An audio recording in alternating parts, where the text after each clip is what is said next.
मैं आम आदमी पार्टी की मुख्य प्रवक्ता प्रियंका कक्कड़ के साथ करना चाहता हूं। प्रियंका जी, आज संजय सिंह को जमानत हो गई तकरीबन 6 महीने का वक्त बीतने के बाद, लेकिन अब तक दिल्ली के मुख्यमंत्री की जमानत पर संशय के बादल हैं और आपके पूर्व डिप्टी सीएम मनीष सिसोदिया की जमानत नहीं हुई। क्या कारण है कि इन लोगों की जमानत नहीं हो पा रही? कुछ तो किया होगा।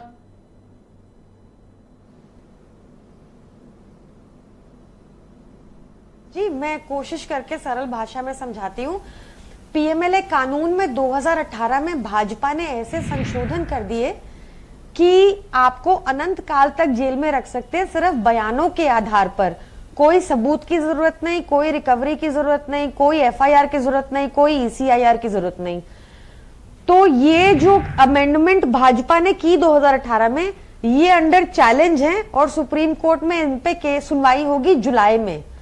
अब क्या हो गया, आप हमारे केस में देख लीजिए, 2 साल से ऊपर हो गया, लगातार रेड पे रेड, 500 करीब रेड हुई है हमारे नेताओं के ऊपर और कहीं एक फूटी कौड़ी नहीं मिली, पर हम जेल में हैं।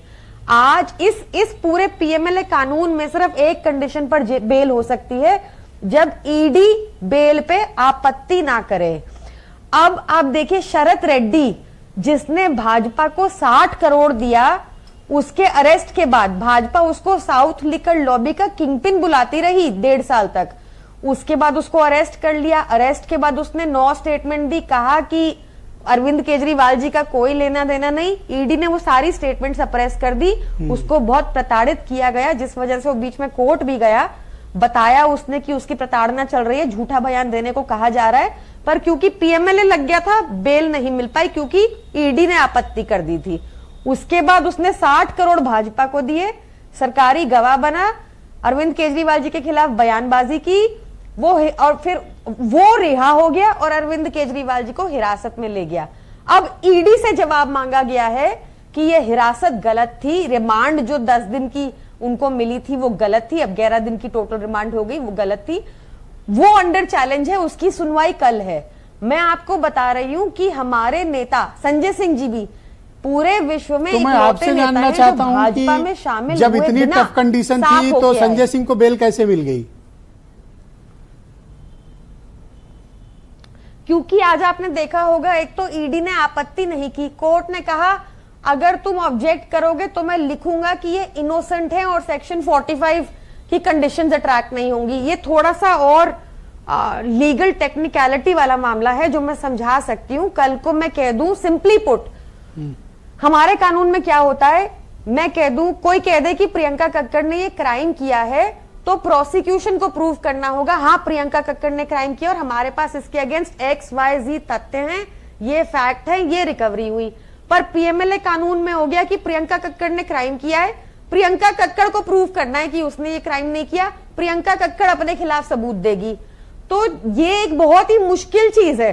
तो ऐसा क्या हो गया कि जो ईडी रोज संजय सिंह को अपोज करती थी, आज उसने ऑब्जेक्शन ही नहीं किया? क्योंकि चवन्नी की रिकवरी नहीं हुई। कब तक अंदर रखते, 6 महीने हो गए थे, चवन्नी की रिकवरी नहीं हुई, हमारे सारे नेता छूटेंगे। ये 2015 कोई मनी ट्रेल इस्टेब्लिश्ड है संजय सिंह के मामले में हम या नहीं? नहीं मिली ना। आज तो कोर्ट ने कह ही दिया साफ साफ कि मनी ट्रेल नहीं है, तुम कैसे किसी को बिना हिरासत में रख सकते हो। ये आपने अच्छा पॉइंट उठाया। अगर मनी ही नहीं है तो मनी लॉन्ड्रिंग कैसे होगी?